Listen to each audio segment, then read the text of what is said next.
नमस्कार दोस्तों, मैं हूं मनविंदर और मेरे चैनल अम्बी स्पीक्स पे आप सभी लोगों का बहुत स्वागत है।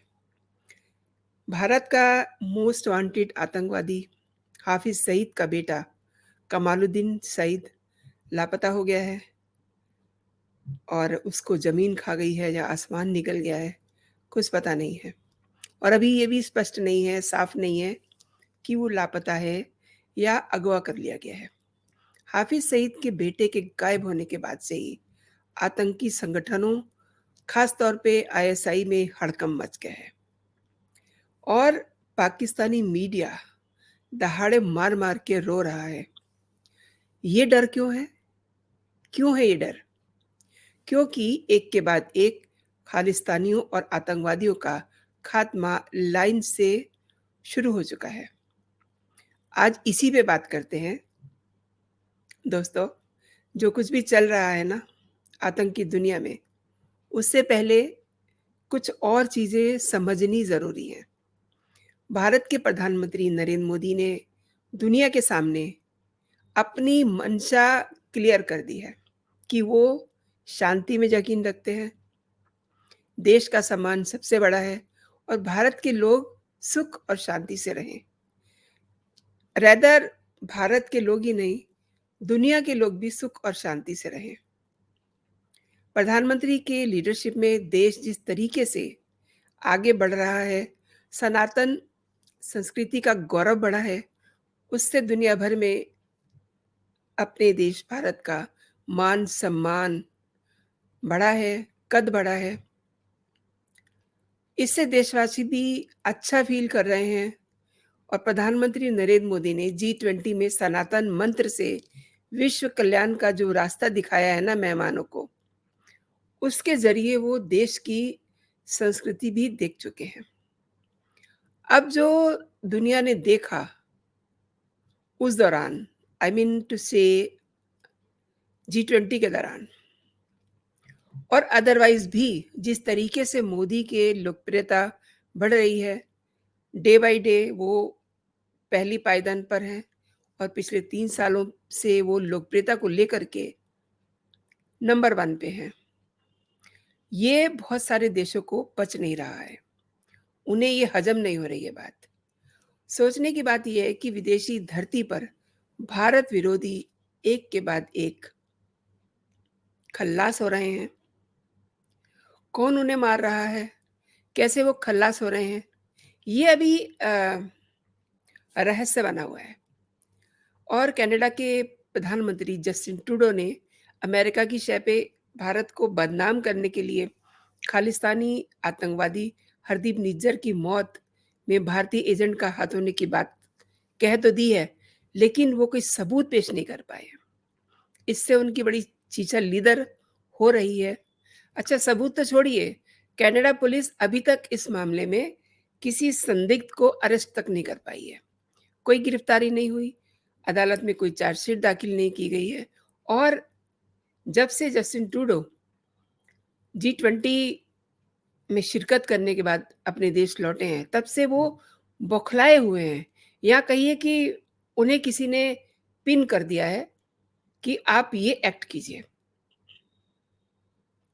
अब आप देखिए गैंगस्टर सुखदूल सिंह उर्फ सुक्खा धुनके की कनाडा के विनिपेग में कुछ लोगों ने गोली मार के हत्या कर दी। कई अपराधों में वो वांटेड था और 2017 में पंजाब से कनाडा चला गया था। सुक्खा दविंदर बबिया गैंग का गैंगस्टर था और पंजाब के मोगा का रहने वाला था। कनाडा के विनिपेग में गैंगवार में उसकी हत्या होती है और दुनके पंजाब, हरियाणा, दिल्ली और राजस्थान में देवेंद्र बंबिया गिरोह को मैनेज करता था। उसके लिए फाइनेंस जुटाता था, उसे सॉलिड कर रहा था और फर्जी पासपोर्ट पर 2017 में कनाडा भाग जाता है। उसके खिलाफ पंजाब और आसपास के राज्यों में हत्या और जघन्य अपराधों को लेकर के 20 से अधिक मामले थे। अब आप देखिए कि एक के बाद एक विरोधी कैसे भारत विरोधी जो आतंकवादी हैं कैसे ढेर हो रहे हैं। कनाडा न केवल खालिस्तानी समर्थकों को अ, आसरा दे रहा है, यूँ कहिए कि उनकी ऐश का बनी हुई है कनाडा इस समय। साथ ही वो उनको रहने के साथ-साथ उनकी ढाल बनता जा रहा है। हालाँकि खालिस्तान का समर्थन करने वाले और भारत के खिलाफ ज़हर उगलने वालों का हश्र बुरा ही हुआ है। आज जस्टिन ट्रूडो उस चीज़ को फेस कर रहे हैं। पिछले कुछ महीनों में विदेशी धरती पे भारत विरोधी हरदीप सिंह निज्जर, अवतार सिंह खांडा, परमजीत पंजवार, रिपुदमन मलिक, हरविंदर रिंडा, सुखदूल सिंह, हैप्पी संगेड़ा के साथ ही अबू कासिम, ज़हूर मिस्त्री, अब्दुल सलाम भुट्टावी, सैयद नूर, इजाज़ अहमद, खलीद रजा, बशीर अहमद जैसे तमाम आतंकवादियों की रहस्यमयी तरीके से मौत हो गई है। निज्जर की मौत के 3 महीने के बाद 21 सितंबर को कनाडा में बम्बिया गैंग की जिम्मेदारी संभाल रहे सुक्खा दुनिके की भी हत्या हो गई। 2023 में अब तक 10 भारत विरोधी आतंकवादियों की विदेशों में हत्या हो चुकी है। वहीं 2022 में 4 भारत विरोधी आतंकवादी मारे गए थे। अच्छा दोस्तों, सच तो ये है कि प्रधानमंत्री नरेंद्र मोदी की लीडरशिप में जिस तरीके से भारत आगे बढ़ रहा है, विकास कर रहा है, ये उसकी जो मजबूती है ना, विदेशी ताकतों को पसंद नहीं आ रही।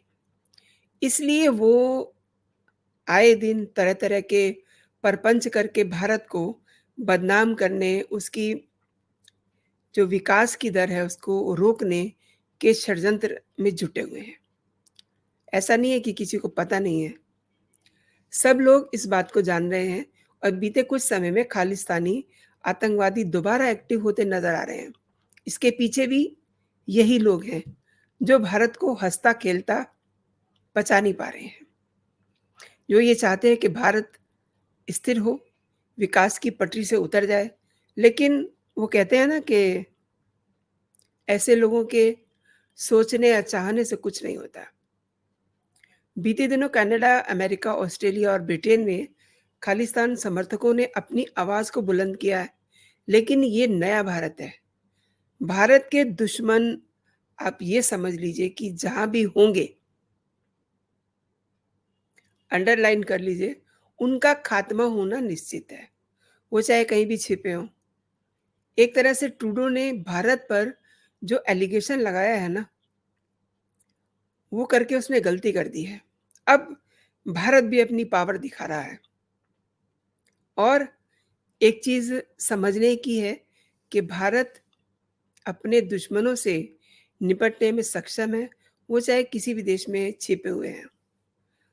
और 27 सितंबर को जब ये सुना कि मोस्ट वांटेड आतंकवादी हाफिज़ सईद का बेटा कमालुद्दीन सईद लापता हो गया है।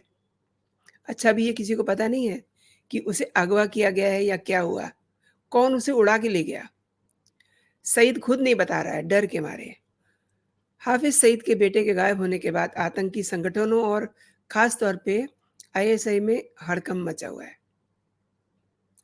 परेशान है लोग कि न जाने कल किसका नंबर आ जाए। कल कौन किसी नाली में गिरा हुआ मिले।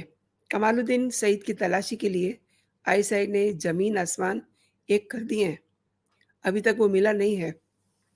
अब अजीब बात है, पाकिस्तान से कोई उसको उड़ा के ले जाए, तो पाकिस्तानी एजेंसियों की तो नींद उड़ जाएगी ना। इसीलिए हड़कंप भी मचा हुआ है, क्योंकि पिछले कई दिनों से वांटेड आतंकवादियों की लगातार लाइन लगी हुई है। उनकी हत्याएँ हो रही हैं, जिसमें भारत के भगोड़े खालिस्तानी आतंकी भी शामिल हैं। पिछले साल हाफिज़ सईद के घर के बाहर धमाका हुआ था। तब उसने ये कह दिया था कि हाफिज़ सईद को मारने की कोशिश की जा रही है। तो इन बातों में कुछ रखा तो है नहीं। लेकिन एक और बात है, चीन ने मुंबई हमले को अंजाम देने वाले आतंकी संगठन लश्कर-ए-तौयबा के जो फाउंडर हैं हाफिज़ सईद के बेटे हाफिज़ तलहा सईद को संयुक्त राष्ट्र की ओर से प्रतिबंधित किए जाने का प्रस्ताव 20 अक्टूबर 2022 को रोक दिया था। अब चीन बड़ा गंदा खेल खेल रहा है और सबको समझ में आ रहा है। सब देशों को समझ में आ रहा है और जो भारत की तरक्की को पसंद नहीं कर रहे हैं, हज़म नहीं कर पा रहे हैं, वो उनका सपोर्ट कर रहे हैं। इस प्रस्ताव को अमेरिका और भारत ने जॉइंट रूप से पेश किया था और चीन ने मात्र 2 दिनों के अंदर दूसरी बार पाकिस्तान में रह रहे आतंकियों को एक वैश्विक आतंकी घोषित किए जाने के भारत और अमेरिका के प्रस्ताव को रोका। भाई कोई पूछे कि क्यों रोका? तुम्हारे पेट में क्यों दर्द हो रहा है? तुम्हें पाकिस्तान से क्या मिल रहा है? इससे पहले चीन ने लश्कर के ही एक आतंकी शाहिद महमूद को भी वैश्विक आतंकी घोषित किए जाने के प्रस्ताव को ब्लॉक कर दिया था। यानी कि दुनिया में 70% जो आतंकवाद है, उसको मैनेज कर रहा है चीन। लश्कर संस्थापक हाफिज सईद का बेटा हाफिज तलहा सईद सभी जानते हैं कि कुख्यात आतंकी है और पाकिस्तान में रह करके वो अपनी गतिविधियों को अंजाम देता रहता है। 40 साल उम्र है इसकी और इसके खिलाफ भारत के गृह मंत्रालय ने अप्रैल में एक नोटिफिकेशन जारी किया था। इसमें कहा गया था कि हाफिज तलहा सईद के बड़े पैमाने पे आतंकवादियों की भर्ती करने, फंड इकट्ठा करने और भारत और अफगान में भारतीय हितों के खिलाफ आतंकी हमले कराने की योजना बनाने और उन्हें अंजाम देने की जो पूरा एक प्रोसेस होता है ना, उसमें वो शामिल है। तलहा सईद और अपने पिता के कैद में जाने के बाद से ही पूरे पाकिस्तान में लश्कर के सभी ठिकानों पे एक्टिव रूप से जाता था, सक्रिय था। इन जगहों पर वो भारत, इज़राइल, अमेरिका और पश्चिमी देशों में भारतीय हितों के खिलाफ जिहाद के लिए तकरीर करता था। हाफिज तलहा एक शैतान किस्म का इंसान है और वैसे तो वो एक अपने आप को वरिष्ठ नेता कहता है और आतंकी संगठन के धर्म गुरुओं की शाखा का प्रमुख भी है। लेकिन अब ऐसे-ऐसे लोगों के दिन समझ लीजिए कि पूरे हो चुके हैं, वो उल्टी गिनती शुरू कर दें, यानी कि काउंटडाउन शुरू कर दें। और मैं दोस्तों आपको बताना चाहती हूँ कि सितंबर 2023 में हाफिज सईद के करीबी आतंकवादी अबू कासिम को ढेर कर दिया गया था। ज़्यादा दिन की बात नहीं है। और इससे पहले 18 जून 2023 को खालिस्तानी आतंकी हरदीप सिंह निज्जर कनाडा में मारा जाता है, जिसको लेके अब मतलब जून से आप देखिए, जून, जुलाई, अगस्त, सितंबर, लगभग 4 महीने के बाद ट्रूडो शोर मचा रहे हैं। क्यों मचा रहे हैं? क्योंकि उन्होंने देखा कि भारत के तो जलवे ही अलग हैं और हमारे प्रधानमंत्री नरेंद्र मोदी, उनका कद इतना बड़ा और वो एक कोने में छोटे से दिखाई देते हैं। चलिए, इनको भी देखा जाएगा। और 15 जून 2023 में ब्रिटेन में खालिस्तान लिबरेशन फोर्स के अवतार सिंह खांडा को मार दिया जाता है।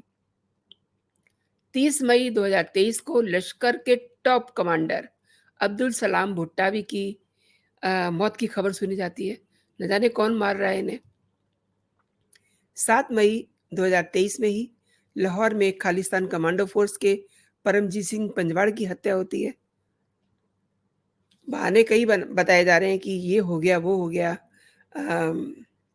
नशे की कोई ओवरडोज हो गई, इसलिए वो उसकी मौत हो गई, ब्ला ब्ला। 5 मार्च 2023 को आतंकी सैयद नूर शालोबार की पाकिस्तान में दिन दिहाड़े हत्या होती है। ये भी कोई हमारा दोस्त नहीं था, ये भी हमारा पक्का वाला दुश्मन है, था आई मीन।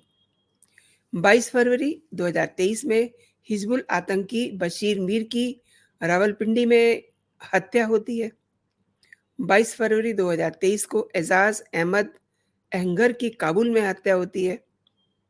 19 नवंबर 2022 में पाकिस्तान में ड्रग ओवरडोज लेने से हरविंदर सिंह रिंदा की मौत होती है। ये वहाँ के लोग कह रहे हैं। अच्छा, कनिष्क बम विस्फोट में आरोपी रहे रिपुदमन मलिक की कनाडा में गोली मार के हत्या कर दी गई। 1 मार्च 2022 कंधार विमान अपहरण में शामिल आतंकी ज़हूर मिस्री की कराची में हत्या हो जाती है। हाफिज सईद के करीबी खालिद सैफुल्लाह को गोली मार दी जाती है 12 अगस्त 2023 में। और 19 नवंबर 2022 को खालिस्तानी आतंकी हैप्पी संगेड़ा की फ्रांस में हत्या होती है। तो ये लोग बारी-बारी से खुद ही खत्म हो रहे हैं और जो देश भारत की तरक्की को पचा नहीं पा रहे हैं, वो गाए-बगाए सवाल करते हैं, लेकिन कोई सबूत नहीं देते कि इनके पीछे अगर वो भारत को कह रहे हैं कि भारत का हाथ है, भारत की किसी एजेंसी का हाथ है, तो कोई सबूत भी तो दें। निज्जर की बात पे इतना शोर मचा हुआ है और अब ये पता चल गया है कि निज्जर को किसने उड़ाया है। अब जस्टिन जो हैं चुप हैं क्योंकि वो पूरी वीडियो सामने आ गई है। तो ये जो दूसरे लोग जिनका मैंने ज़िक्र किया है, इनकी हत्या किस तरीके से होती है, धीरे-धीरे अब ये भी खुल जाएगा क्योंकि ये जो हमारे बहुत ज़्यादा हितैषी बन रहे हैं ना देश, जो हमारी तरक्की को देख कर के बेहाल हुए जा रहे हैं, उनको एक ना एक दिन ये कैसे खत्म हुए आतंकवादी, ये जो भारत के लिए काफ़ी चुनौती बने हुए थे, अपने आप से खत्म हुए, कैसे खत्म हुए, इनकी भी वीडियोज़ उन देशों को देखने को मिल जाएँगी। तो दोस्तों, आपको ये वीडियो कैसा लगा मुझे ज़रूर बताइएगा मेरे कमेंट बॉक्स में कमेंट करके। और ये मेरा कंटेंट आपको कैसा लगा? अगर ये वीडियो आपको सच में पसंद आई है, तो इसे आप दोस्तों में, अपने ग्रुप में फॉरवर्ड कीजिए और मेरे कंटेंट को देखने के लिए आप मेरे चैनल को सब्सक्राइब भी कर सकते हैं, ताकि जो भी कंटेंट हो सबसे पहले आपके सामने आए। तो फिलहाल इतना ही। आप अपना और अपनों का ख्याल रखिए, खुश रहिए, स्वस्थ रहिए। जय हिंद, जय भारत।